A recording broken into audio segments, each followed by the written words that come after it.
আসসালামু আলাইকুম। এটি একটি হার্টের রিংয়ের বক্সের ছবি, যেটি আমি আমার বড় ভাইকে রিং পরিয়েছিলাম 10 লক্ষ টাকা দিয়ে 2বার বারডেমে। এখন আমার সন্দেহ হচ্ছে সেদিন আমার সিদ্ধান্ত ভুল ছিল। এই কারণে বলছি, গত 27 তারিখে আমি একটি হার্টের রুগী নিয়ে গিয়েছিলাম কলকাতার মুকুন্দপুরের নারায়ণা হসপিটালে, যাকে বলা হয় দেবী সেটি। ডাক্তার কাশীনাথ ঘোষ হাজরা,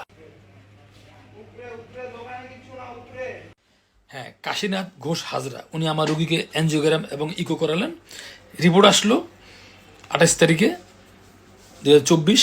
তিনি বললেন রুগীকে, তিনি তাকিয়ে আছে এবং আমার দিকেও, বলো তো তোমার দেশে কি বলেছিল? রুগী বলছে, স্যার মেডিকেলে দেখানোর পরে আমাকেও রাতে দিনে বিকেলে ফোন করছে, আপনি এখনও বেঁচে আছেন, তাড়াতাড়ি রিং পরান। ডাক্তার চুপ থাকলো, চুপ থাকার পর বলল, তোমাদের বাংলাদেশ এই দেশটা কবে অগ্রসর হবে? তোমার কোনো সমস্যা নাই, তুমি ফুললি ওকে। একটু সমস্যা আছে, ওষুধ দিয়ে দিচ্ছি, 1000-1200 টাকার ওষুধ লাগবে, তুমি ঠিক হয়ে যাবে। যাও নামাজ পড়বে, তৈল খাবা, তৈল ঝাল খাবে না, ভালো থেকো, নমস্কার, বিদায় করে দিলেন। এরকম মানুষ না ফেরেস্তা? আর আমাদের ধর্মের কিছু বাটপারে বলে এদেরকে বলে বিধর্মী। উনি বলছে, কই দেখো তোমাদের দেশে তোমাদের মৌলবীরা আমাদেরকে বিধর্মী বলে, দেখি ঠিক আমি শরম পেয়েছি। তাই বললাম, ডাক্তার কাশীনাথ ঘোষ হাজরা, ওফ কি ব্যবহার, কি মানুষ। এই হলো একজন। আমার আরেক রিলেটিভ, উনি ময়মনসিংহে স্ট্রোক করেছে, ওনাকে ময়মনসিংহ থেকে 20,000 টাকা দিয়ে একটা ইঞ্জেকশন পুশ করে ঢাকায় এনেছে। আমার সাথে কন্ট্যাক্ট হলো, আমি বললাম তোমরা পিজিতে নিয়ে আসো। ওনারা নিয়ে গেলো রাজধানীর ইউনাইটেডে। ওনার হাজব্যান্ডের চয়েস ছিল ইউনাইটেডে ভর্তি করলো। একটু পরে ডাক্তার আসলো, ওটা দেখলো, বললো যে ওনার হার্টে ব্লক থাকতে পারে, আমরা প্যাকেজ করে নিচ্ছি, প্যাকেজে 6.5 লক্ষ টাকা লাগবে, আপনারা টাকার অ্যারেঞ্জমেন্ট করেন, আমরা রোগী নিয়ে যাচ্ছি, আমরা একটু পরে এনজিওগ্রাম করাবো। রেডি, সব রেডি। আর আমাকে ফোন করলো, ভাই এই ব্যাপারে। বললো হ্যাঁ, বলে কি? চিকিৎসা নাই, পরীক্ষা নাই, ওরা বলে ফেলো রিং লাগবে।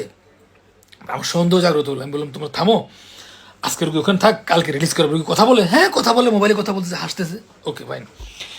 পরের দিন বললো যে টাকা জোগাড় করেছেন? তাই আমি বললাম তোমাদের তো 10 লাখ টাকা লাগবে বেড সহকারে, রুগীকে কৌশলে নিয়ে আসো, ওরা আনতে দিবে না, রুগী তো মারা যাবে। আমি বলছি মারা যাক। রুগী নিয়ে আসছে, বাসা নিয়ে আসছে, বাসায় না 2 দিন পরে নিয়ে গেলো পিজিতে। পিজি ডাক্তার বললো কোনো রিং টিং কিছু নেই, উনি সুস্থ, সমস্যা হয়েছে, ওষুধ দিয়েছে, ইববেসিনা, ইউনাইটেড, অ্যাপোলো, কাকে কি বলবো, নাম বলছি না, নাম বলতে আমাকে ডাক্তারে না করেছে। স্বনামধন্য হসপিটাল ঢাকার, উনি রুগী গেলো ওখানে, হার্টে রিং লাগানো, রিং চেক আপ করাবে, ভিতরে রিং নাই।